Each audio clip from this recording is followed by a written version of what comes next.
우리 말씀 듣기 전에 또 귀한 또 주일날 오셨는데 우리 앞뒤에 계신 분들한테 한번 본인이 지을 수 있는 좀 가장 멋진 미소를 지으면서 잘 오셨습니다. 우리 한 번만 인사하고 또 우리 행복하게 좀 말씀 듣겠습니다. 네.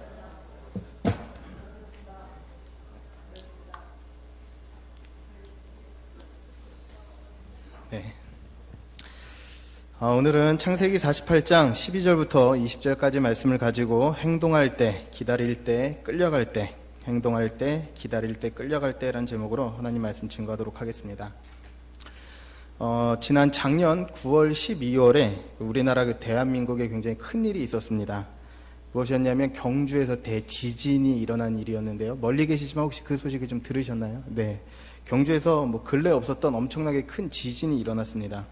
경주 남서쪽에서 규모 5.4 정도의 엄청나게 큰 지진이 있었는데 이게 얼마나 큰 위력이었냐면 북한에서 핵실험한 거의 50배였습니다. 굉장히 큰 지진이었습니다.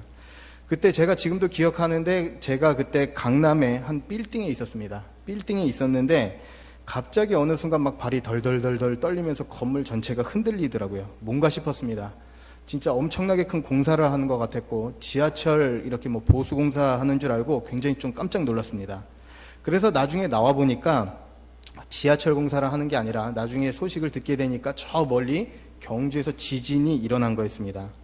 제가 그 일을 겪으면서 두 가지를 느꼈는데 한 가지는 모든 연락, 카카오톡이나 전화가 되지 않는 걸 보면서 제가 이걸 느꼈습니다. 야, 우리나라에서 진짜 큰 대지진이나 혼란이나 전쟁이 일어난다면 정말로 큰일이 나고 무섭겠구나. 왜냐하면 그 당시에 전화나 아니면은 카카오톡 이런 모든 게 다 불통이었습니다. 또 하나는 굉장히 중요한 한 가지 사실을 발견했는데 무엇이었냐면 분명히 지금 내가 겪은 지금 여기에서 강남의 땅 흔들림을 경험한 건 강남이었지만 실제 일어난 일이 경주에 있는 것을 보면서 제가 이걸 느꼈습니다. 우리가 살아가는 삶의 문제가 내가 겪는 이 일, 내가 겪는 고난, 내가 겪는 어려움이 있지만 실제 원인이 다른 데 있을 수 있겠구나, 그런 생각을 하게 됐습니다. 무슨 이야기냐면 우리가 살아가면서 만나게 되는 대부분의 문제가 보이는 현상적인 문제가 아니라 주님과의 또 그리고 우리가 마주치는 영적인 문제일 수 있다는 것입니다.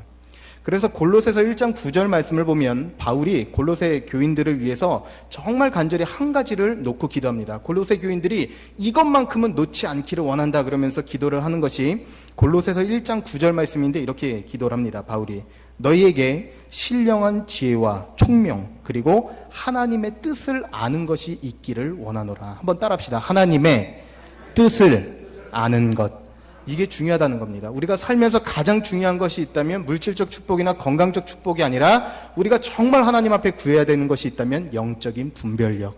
무엇이 하나님의 뜻인지, 어디로 가야 하는지, 무엇이 주님께 영광이 되어야 되는지를 우리가 물어야 한다는 사실입니다.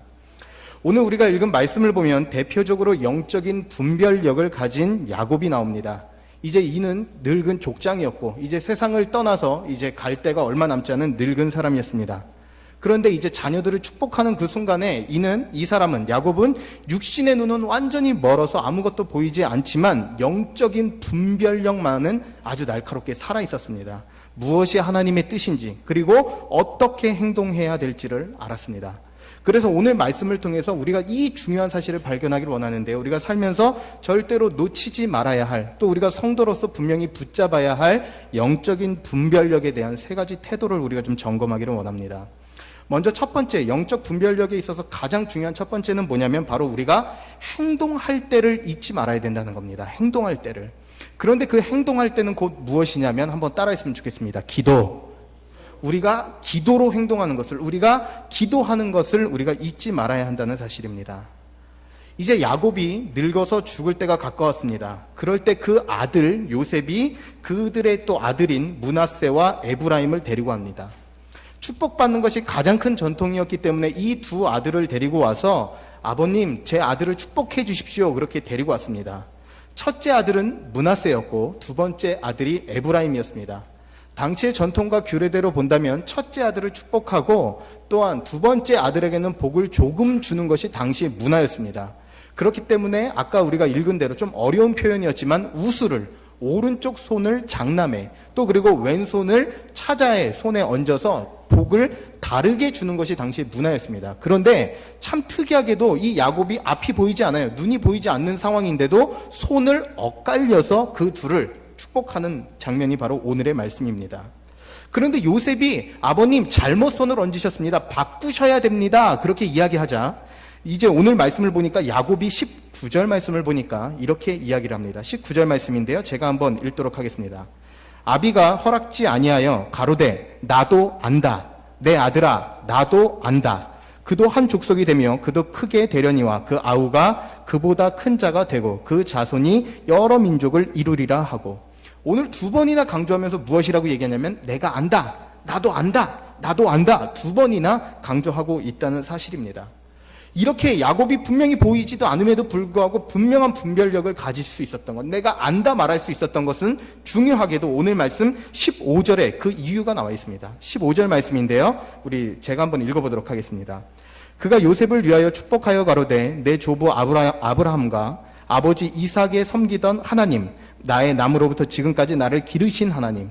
이 말씀을 보면 영적인 분별력을 가질 수 있었던 이유를 이렇게 설명합니다. 내 조부 아브라함과 아버지 이삭이 섬기던 하나님. 따라합시다. 섬기던 하나님.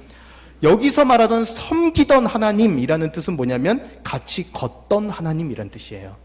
그러니까 오늘 이렇게 노쇠했음에도 불구하고 야곱이 분명한 영적인 분별력을 가지고 누구를 축복해야 될지 무엇을 해야 될지 알았던 이유는 뭐냐면 야곱은 평생에 있어서 주님과 동행하던 사람이었기 때문이었다는 겁니다. 일본의 굉장히 베스트셀러 작가, 유명한 작가 중에서 시오노 나나미라는 사람이 있습니다. 그 사람이 쓴 책 중에서 이제 로마인 이야기라는 굉장히 유명한 책이 있는데요. 그 책을 보다 보면 로마의 문화를 소개하면서 이런 내용이 나옵니다. 로마에 여러 신전들이 있고 여러 가짜 신들이 있었는데 특별히 비리프라카라는 한 여신이 있답니다. 이 비리프라카. 이 비리프라카 여신은 무슨 역할을 하는 여신이냐면 가족에 있어서 남자와 여자, 남편과 아내의 부부 싸움을 담당하는 여신이었대요. 그런데 참 특이한 게 뭐냐면 부부가 싸운 다음에 이 신전에 가면 대부분의 갈등들이 다 해결됐다는 겁니다. 그런데 웃기게 그 신전에 가면 뭐 누구 사제가 있거나 무슨 동상이 세워진 것도 아니고 그 신전에 가면 아무것도 없대요. 아무것도 없대요. 대신 특이하게 이 신전에 룰이 하나가 있었는데 무엇이냐면 상대방이 말하는 것을 다 들을 때까지는 절대 말할 수가 없대요. 아내가 먼저 얘기합니다. 내가 저 사람 때문에 못 살겠어요. 이게 힘들어서 못 살겠습니다. 절대로 남편이 끼어들지 못합니다. 그리고 남편이 얘기해요. 사실 저는 그동안 저 여자 때문에 이게 힘들었습니다. 잠자코 듣고 있어요. 그러다 보면 서로 이야기하는 가운데서 뭐가 문제인지를 알게 된대요. 그리고서 나올 때는 서로 손잡고 나오던 신전이 바로 그 신전이라는 겁니다. 제가 그거 보면서 참 놀랐습니다. 아, 저거구나. 우리가 주님 앞에서 살면서 기도가 중요한 이유가 뭐냐면 우리가 기도를 하면요 진짜 문제가 뭔지를 알게 됩니다. 진짜 내 삶의 핵심이 무엇인지, 내가 놓치고 살았던 것이 무엇인지 기도를 통해서 선명하게 된다는 사실이에요. 우리가 미래에 대해서 두려워하고 염려합니다. 걱정합니다. 막연해합니다. 그럴 때 우리는 뭐라고 보통 통상 생각하냐면 내가 너무 연약해서 그래. 내가 가진 것이 없어서 그래. 내가 구비된 것이 없어서 난 참 작고 연약해서 두려워라고 생각을 하지만 기도를 하다 보면 우리가 한 가지 사실을 인정하게 됩니다. 하나님만이 크십니다. 하나님만이 인도하십니다. 하나님만이 능력 있으십니다. 결국 그 고백을 하게 되거든요. 거기서 깨닫게 되고 발견하게 되는 것은 무엇이냐면 내가 종종 두려움에 빠질 때, 내가 염려에 빠질 때의 내 상황은 내가 너무 작아서가 아니라 주님보다 앞섰기 때문에, 내가 하나님보다 커졌기 때문에, 여전히 내 능력 붙잡고 있었기 때문에 두려워했다는 사실을 우리는 기도 가운데 발견하게 된다는 사실입니다. 또 하나 관계와 환경에 대한 여러 깨지는 문제가 일어납니다. 여기서 이 문제가 있고 저 문제가 있고 우리가 또한 그 문제를 하다 보면 여전히 그 문제 앞에서 주님 앞에 눈물로 기도하다 보면 무슨 고백 하나 남느냐. 주님, 제가 살면서 분주함에 속아 주님의 손을 놓고 살았습니다. 결국 가장 중요한 문제가 주님과의 관계라는 것 우리가 기도를 통해서 발견하게 된다는 사실이에요. 그래서 사도행전 8장 22절 말씀을 보면 바울이 그 당시 설교를 듣던 교인들에게 이렇게 설교를 합니다. 너희의 이 악함을 회개하고 주께 기도하라. 한 번만 따라할까요? 주께, 더 크게 합시다. 주께 기도하라. 여기서 말하는 기도하라라는 뜻이 뭐냐면 데오마이라는 뜻인데 이것은 묵다는 뜻입니다. 무슨 얘기냐? 너희의 연약함이 있을 때, 너희의 깨진 것들이 있을 때, 너희에게 걱정과 두려움이 있을 때 그것을 강한 하나님께 묵으라, 그런 뜻입니다. 우리가 오늘 이 주일 예배 가운데 이 한 가지 사실을 주님 앞에서 놓지 않기를 원합니다. 주님, 제 삶에 연약함이 있고 깨진 부분이 있다면 주님의 강함 가운데 묻기를 원합니다. 주님께서 제 삶의 능력이 되어주시기를 원합니다. 그래서 절대로 잊지 마십시오. 성도에게 있어서 기도란 최후의 방법이 아니라 최선의 수단인 줄로 믿습니다. 가장 앞서야 하는, 우리가 더 주님보다 내 자신을 의지하는 것들이 있다면 기도를 통해서, 행동함을 통해서 오직 주님을 먼저 앞세울 수 있는 귀한 샬롯 장로교회 성도님들 되실 수 있기를 주님의 이름으로 간절히 축원합니다. 두 번째로 중요한 것, 우리가 기도로 행동해야 된다면 두 번째 중요한 영적인 원리는 뭐냐? 기다릴 때가 있습니다. 뭘 기다려야 되냐면 주님의 축복을 기다려야 됩니다. 한 번만 따라합시다. 주님의 축복을 기다리자. 주님의 축복을 기다리는 자세가 필요합니다. 제가 봤던 신문 기사 중에서 제일 황당한 신문 기사를 2014년에 봤습니다. 어떤 한 사람이 너무 답답해서 이제 그 답답한 마음을 풀 수가 없어서 점을 보러 갔습니다. 그 점을 보러 갔는데 무속인이 뭐라고 얘기했냐면, 당신은 3개월 이내에 경찰 조사를 받게 될 겁니다. 그렇게 얘기를 했어요. 굉장히 당황스럽죠. 너 이제 조사받게 될 거야. 너 감옥에 갈 거야. 이렇게 얘기를 했어요. 그런데 실제로 그 점괘를 받자마자 이 사람이 어떻게 됐냐면 흉기를 휘둘렀어요. 그리고 실제로 경찰에 잡혀갔습니다. 제가 그 얘기 보고 웃을 수가 없었어요. 이 사람이 이제 점집에 가서 제게 어떤 일이 생깁니까? 당신 3개월 안에 이제 경찰에 구속됩니다 라고 얘기했는데, 그 얘기를 듣고 화가 나서 칼부림을 해서 실제로 그 사람이 경찰에 끌려가게 된 거예요. 제가 이 사실을 보면서 한 가지 무엇을 발견했냐면, 웃어넘기기 이전에 굉장히 중요한 사실을 발견했어요. 여러분, 그것 알고 계십니까? 하나님께서 사람에게만 주신 것이 있는데 바로 말하는 능력입니다. 근데 이 말하는 능력이 왜 중요하냐면, 하나님께서 아담에게 제일 먼저 주신 능력이 말하는 능력이었는데, 아담이 이름을 붙이는 것마다 어떻게 되었더라? 그대로 되었더라라고 이야기합니다. 하나님께서 우리에게 주신 가장 큰 능력 중에 하나는 우리가 말하고 축복한다면 그대로 이루어지는 능력인 줄로 믿습니다.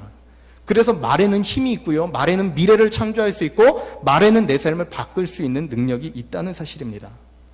그래서 오늘 말씀을 보면 아버지 야곱의 축복을 요셉이 막으려고 합니다. 아버지, 그렇게 하면 안 됩니다. 장자에게 큰 축복을 주셔야 됩니다. 왜 둘째 아들에게 축복을 하십니까? 그러자 아버지 야곱이 무엇이라고 얘기하냐면, 나도 안다. 그러면서 축복을 하는 모습이 나와 있어요. 그런데 참 특이하게도 한 번 더 강권하고 한 번 더 그 축복을 막을 것 같은데, 오늘 말씀을 보면 요셉이 그 상황 가운데 잠잠하게 기다립니다. 왜냐? 바로 하나님의 축복은 막을 수 없다는 것을 알았기 때문에 그래요. 요셉 자신도 그런 사람 아니었습니까? 막내 중에 막내로 자랐고, 나중에 물론 베냐민이 있어서 막내가 아니지만 자기가 막내 중에 막내로 태어났고, 또 주님으로부터 큰 축복받지 않았습니까? 모든 형들 중에서 뛰어난 사람이 될 거고 가장 큰 축복받는 사람이 될 거야. 그런데 그 축복을 막을 수 있었나요? 형들의 계략이 막을 수 있었나요? 환경적인 것들이 막을 수 있었나요? 결코 그렇지 못했습니다. 그때 요셉 자신이 한 가지 붙잡고 있던 것, 축복을 구했다면, 입으로 선포했다면 그것이 이루어지는 것을 기다림이 중요하구나. 그래서 환경적으로는, 도저히 자기 믿음적으로는 믿어지지 않음에도 그 상황 가운데 그들이 기다리고 또 기다리는 모습을 발견하게 된다는 사실입니다. 저에게는 쌍둥이 자녀가 있습니다. 주한이라는 쌍둥이 자녀가 있는데요, 주한은 딸이고 주한이는 아들입니다. 이 이란선 쌍둥이 자녀가 있는데 제게 참 한 돌쯤에 제 마음 가운데 참 어려움이 있었습니다. 뭐였냐면, 이제 아들은 이 힘이 좋아서 그랬는지 이 돌 전에도 애가 막 걸었어요. 막 다리도 뚱뚱하고 막 힘이 있어서 애가 막 뛰어다니고 그랬는데, 저희 딸이 참 저를 많이 근심시켰습니다. 아이가 돌이 지나고 시간이 꽤 되는데도 걷지를 못하는 거예요. 다리도 얇은 것 같고 가냘퍼서 세워주면 무너지고 세워주면 넘어지고, 남들한테는 뭐 올해 또 이제 연수를 또 사시고 또 아이들의 그런 생리를 잘 아시는 분들은 좀 있으면 걷겠지 뭐 아시지만, 막상 키우는 상황에서 주변 애들 다 걷는데 우리 애만 못 걸으니까 이게 마음이 굉장히 조바심이 나더라고요. 근데 주변에 권사님들이 참 많이 제게 힘이 됐어요. 주변 권사님들이 뭐라 그랬냐면, 목사님 걱정하지 마십시오. 애들이 돌쯤에 혹은 돌 전에 대부분 걷는데 그때 못 걸으면 애들이 15개월에 다 걷습니다. 15개월에. 근데 그러면서 뭐라고 얘기하셨냐면, 더 늦게 걸어서, 애들이 더 천천히 걸어서 빨리 걸은 애들보다 조금 덜 다치고 조심해서 그 아이는 평생 또 걷는 동안에 그 빨리 걸은 애보다 훨씬 조심성 있게 많이 다치지 않을 겁니다. 그렇게 이야기하시더라고요. 그게 굉장히 위로가 됐어요. 뭐 첫째 애는 막 이제 뭐 그 막내 애는 막 여기 부딪히고 막 여기 멍드는 것 같은데 막 여자애 못 끼는데도 제 그때 마음속에 이거 하나 붙잡았습니다. 느리기 때문에 안 다친다.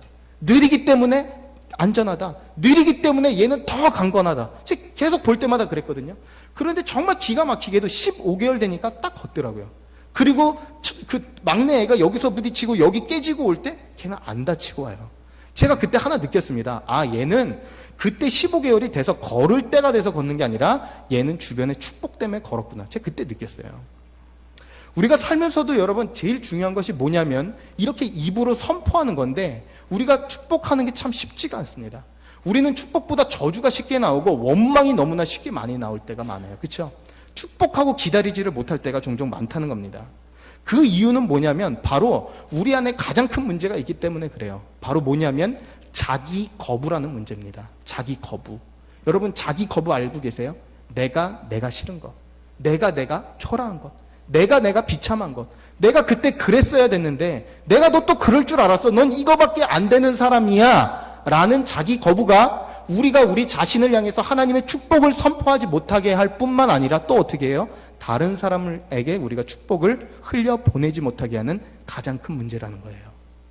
그래서 교회를 오래 다녀도 내가 교회에 오래 있음에도 불구하고 복음이 작동되는 사람과 복음이 내 삶에 살아 움직이지 않는 사람의 차이점은 뭐냐? 이 자기 거부를 복음이 깨트렸느냐 깨트리지 않았느냐가 나타나게 된다는 거예요. 샬롯 장로교회 가운데서 아니 개개인의 성도님들의 삶을 이 말씀을 통해서 돌아보기를 원합니다. 자기 거부가 깨져야 돼요. 내가 별 볼 일 없는 사람이라는 것, 내가 하찮은 사람이라는 것, 이 자기 거부가 깨어져야만 다른 사람이 존귀한 거예요. 다른 사람에게 축복할 수 있는 거예요. 내 삶을 향해서 또한 축복을 선포하고 기다릴 수 있게 된다는 사실입니다. 그래서 토머스 머튼이라는 굉장히 유명한 영성학자가 이런 말을 했습니다. 한번 잘 들어보세요. 우리가 자신한테는 아무리 미워도 하나님한테는 밉지 않다는 사실이 충격적인 깨달음이다. 이것을 깨달을 때 우리의 사랑과 그분의 사랑의 차이를 우리는 이해할 수 있다. 우리의 사랑이 필요성이라면 그분의 사랑은 선물이다. 이렇게 얘기해요. 여러분 복음이 뭐라고요? 복음이란 건 우리가 자신이 너무 미워도 하나님께는 밉지 않다는 사실을 받아들이는 게 복음이에요. 그리고 그 복음으로 말미암아서 내 입술의 선포가 변화되고 다른 사람의 삶을 향해서 축복할 수 있는 것, 그것이 복음이라는 사실입니다. 그래서 정말로 우리가 올 한 해 동안에 아니 이 말씀이 여러분의 인생에 잘 박힌 목과 같이 잘 심겨졌으면 좋겠습니다. 그래서 하나님 제 삶을 향해서 축복을 선포하게 하시고 또 그 축복을 기다리는 성도가 되게 하여 주시옵소서. 그래서 자기 거부가 깨지는 삶, 하나님 존귀한 사람입니다. 제가 제 자신을 볼 때 너무 후회되는 것이 많고 너무 작은 것 같으나 하나님께는 그렇지 않다는 그 놀라운 복음이 제 삶에 믿어지게 하여 주시옵소서. 그런 복음이 작동되는 삶을 사시는 성도님들이 되시기를 간절히 바랍니다. 그런가 하면 마지막 세 번째로 중요한 것, 제일 중요한 원리입니다. 우리가 영적인 분별력 가운데 가장 중요한 세 번째 원리는 우리가 바로 끌려갈 때가 있다는 거예요. 잘 끌려가야 됩니다. 무엇에? 하나님의 뜻에, 하나님의 인도에 우리가 잘 끌려가야 됩니다. 제가 예전에 라디오를 듣다가 한번 이런 106.9 예전에 한국에 있었던 그 라디오 기독교 방송을 듣다가 그런 방송을 들었습니다. 어떤 방송이 나왔냐면 거기서 어떤 분이 이렇게 설명을 하더라고요. 자기가 참 좋아하는 말씀이 있는데 시편 120편 2절 말씀이라는 거예요. 이 말씀은 뭐냐면 그 성도님들 잘 아시는 말씀, 주님께서 그 사랑하시는 자에게 잠을 주시는도다. 들어보셨죠? 이 대부분 교회에서 조는 분들이 애용하는 말씀인데 왜 주무세요? 그러면 하나님께서 사랑하는 자에게 잠을 주셔서 잡니다. 뭐 이러면서 이제 많이 애용하시는 말씀인데 그런 의미가 아니라 그분이 무엇이라고 얘기했냐면 자기는 이 말씀이 너무 위로가 된대요. 자기는 이 말씀이 하나님께서 사랑하시는 자에게 잠을 주시는도다, 이 말씀이 왜 위로가 되냐면 자기가 종종 그럴 때가 있대요. 자동차를 운전하다 보면 멀리 여행을 가다 보면 자기 애들을 차에 태우고 싣고 가는데 애들이 자다가 깬대요. 그럼 뭐라고 물어보냐면 엄마 아빠 지금 어디까지 왔어요? 멀었어. 아직 멀었으니까 좀 더 자. 괜찮아, 좀 더 자. 그리고 또 가다가 애가 깬대요. 불안해갖고 엄마 아직 멀었어? 그러면 엄마가 또 얘기한대. 야, 아직 멀었어. 좀 더 자. 무슨 얘기냐면 이 말씀이 자기에게 왜 위로가 되냐면 나는 여전히 내 삶에 어디로 가야 될지 무엇을 결정해야 될지 너무 두려워서 자꾸만 잠 깨는 인생인데 하나님께서는 자꾸 자기 삶에서 편안한 잠을 주신다는 거예요. 왜? 아직 멀었어. 내가 네 삶에 운전대 붙잡고 있으니까 걱정하지 마. 걱정하지 마. 그 말씀으로 위로가 된다는 게 제게 참 도전이 됐습니다. 이 야곱의 축복 이후에 이 가족 가운데 일어나는 일들이 정확히 그 일이에요. 이제 이 가문 가운데서 자신들의 힘으로 바뀌는 것이 아니라 이제 이 축복 이후에 하나님의 힘으로 이 가문과 가족이 변화되게 됩니다. 에브라임 둘째 아들이 첫 번째 아들의 축복을 받았는데 어떻게 됐냐면 하나님께서 이 가문을 또 이 가정을 놀랍게 쓰셨습니다. 잘 알고 있는 여호수아, 드보라 모두 다 에브라임 지파 출신입니다.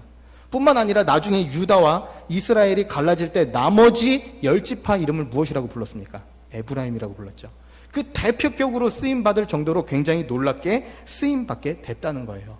그런데 놀라운 것, 이 가문이 그것을 이루기 위해서 한 것이 있다면 하나님을 의뢰하고 신뢰하고 그 축복대로 될 것을 믿으며 하나님 인도 따라서 사는 것, 그것이 그 가문의 축복의 비결이었다는 얘기입니다. 그래서 성경을 보다 보면요, 성도님들이 성경을 읽으시다 보면 구원을 경험한 두 배가 나와요.